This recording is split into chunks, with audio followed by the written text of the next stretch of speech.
तो दोस्तों, जिसका इंतजार पिछले 15 सालों से किया जा रहा था, अब से मात्र 30 मिनट पहले प्राइम मिनिस्टर मोदी ने आखिरकार वो कर दिखाया है। और कहीं ना कहीं हमारा दुश्मन देश है तुर्की, उसे हमें थैंक यू कहना चाहिए, क्योंकि हम भारतीयों की एक बहुत ज्यादा बुरी आदत है कि जब तक हमारी पूंछ में आगे नहीं लगती तब तक हम कोई काम करने को तैयार होते ही नहीं। अब से कुछ ही दिन पहले तुर्की ने जब ऐलान किया कि वह अपना स्टेल्थ लड़ाकू विमान उड़ा चुका है और अब जल्द ही अपनी सेना में शामिल कर लेगा, उसके बाद पाकिस्तान को भी देगा। फिर उसके बाद चीन ने भी कहा कि हमने अपना नया स्टेल्थ लड़ाकू विमान J-31 तैयार कर लिया है, हम उसे पाकिस्तान को भी देंगे। तब जाकर भारत में भगदड़ मची कि यह क्या हुआ। तब भारत सरकार में भी जबरदस्त चहलकदमी शुरू हो गई और भारत सरकार ने तय किया कि अब हमें एमका को लाना ही होगा, उसके बिना भारत का सर्वाइवल संभव नहीं है। और अब से मात्र 30 मिनट पहले आप अपनी स्क्रीन पर देखिए, प्रधानमंत्री मोदी की अध्यक्षता में भारत की केंद्रीय कैबिनेट ने भारत के 5th जनरेशन स्टेल्थ लड़ाकू विमान के प्रोजेक्ट को अप्रूवल दे दी है। यह बहुत ज्यादा बड़ी खबर है और आप सोच भी नहीं सकते कि इसका असर कितना ज्यादा बड़ा होगा। सबसे हैरान करने वाली बात यह है कि इस अप्रूवल का इंतजार पिछले 2.5-3 साल से किया जा रहा था, लेकिन इसे अप्रूवल नहीं दी जा रही थी और अप्रूवल आखिरकार अब दे दी गई है। इससे होगा क्या?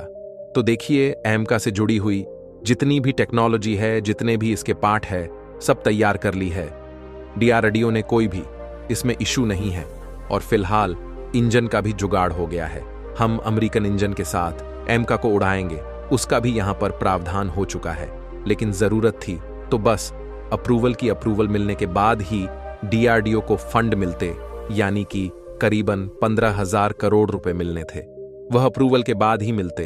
अब अप्रूवल मिल चुकी है तो उन्हें पैसे मिल जाएंगे और उस ऐसे से जो उन्होंने टेक्नोलॉजी बनाई है उसे वह असेंबल करेंगे, यानी कि आपस में जोड़ देंगे और पहला एमका तैयार करके उसे उड़ाना शुरू करेंगे। यानी कि अब से 2 हफ्ता पहले जैसे तुर्की ने अपने कान स्टेल्थ लड़ाकू विमान को बनाकर उसे उड़ाया, ठीक वैसे ही भारत अपना पहला स्टेल्थ लड़ाकू विमान एमका तैयार करेगा, इसे उड़ाएगा, इसकी टेस्टिंग की जाएगी और इसमें लगाकर हर एक टेक्नोलॉजी को जांचा जाएगा।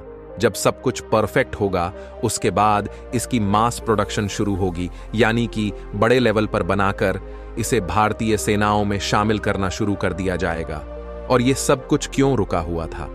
अप्रूव की वजह से हम अप्रूवल ही नहीं दे रहे थे और भगवान जाने क्यों नहीं दे रहे थे।